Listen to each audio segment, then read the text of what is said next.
প্রিয় মুক্তিকামী ছাত্র জনতা, আমরা দেখতে পাচ্ছি যে আমাদের এই অভ্যুত্থান এবং বিপ্লবের পরেই দেশে অরাজকতা নাশকতা করছে ফ্যাসিস্ট এবং তাদের দোসররা।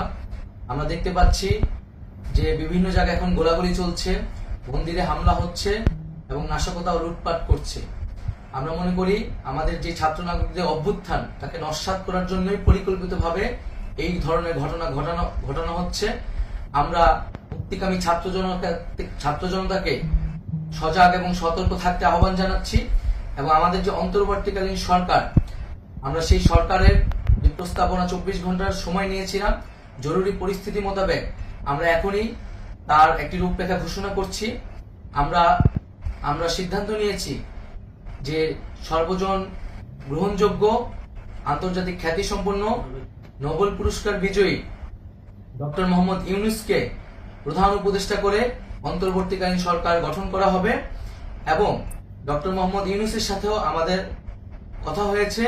তিনি ছাত্র জনতার আহ্বানে বাংলাদেশকে রক্ষা করতে এই গুরু দায়িত্ব নিতে সম্মত হয়েছে। আমরা সকালের মধ্যেই আমরা এই সরকার গঠনের প্রক্রিয়া দেখতে চাই।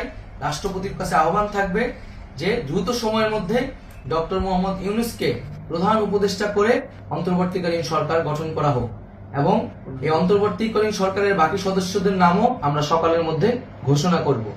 প্রিয় বন্ধুগণ, দেশে যে অরাজকতা চলছে, মানুষের জীবনের নিরাপত্তাহীনতা চলছে, সেজন্য আমরা রাষ্ট্রপতির কাছে আহ্বান জানাচ্ছি দেশে আইন শৃঙ্খলা পরিবেশ ফিরিয়ে আনার জন্য দ্রুত সময়ের মধ্যে কার্যকর ব্যবস্থা নিতে হবে এবং আইন শৃঙ্খলা বাহিনীকে সহযোগিতা করার জন্য মুক্তিকামী ছাত্র জনতাও রাজপথে থাকবে এবং অন্তর্বর্তীকালীন সরকার গঠন না হওয়া পর্যন্ত মুক্তিকামী ছাত্র জনতাকে রাজপথে থেকে তাদের যে অভ্যুত্থান, সেই অভ্যুত্থানকে রক্ষা করতে হবে।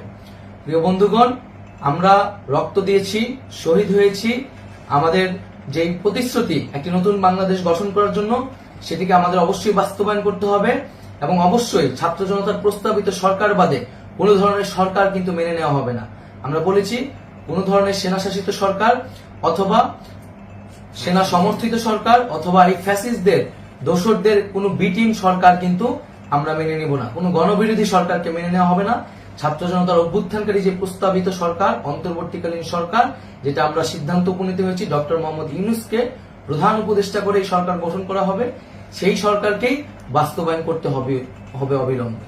আগামীকাল সকাল থেকে সকলকে আহ্বান জানাচ্ছি রাজপথে থাকার জন্য এবং আমাদের যে সাম্প্রদায়িক সম্প্রীতি এবং রাষ্ট্রীয় সম্পদ রক্ষা কমিটির ঘোষণা হয়েছে বৈষম্যবিরোধী ছাত্র আন্দোলনের নেতৃত্বে, সকল পাড়ায় পাড়ায় এলাকায় এলাকায় সেই কমিটি পাহারায় থাকবে। আমাদের সংখ্যালঘু কমিউনিটিকে আমাদের রক্ষা করতে হবে, রাষ্ট্রীয় সম্পদ এবং এই দেশকে রক্ষা করতে হবে আমাদের।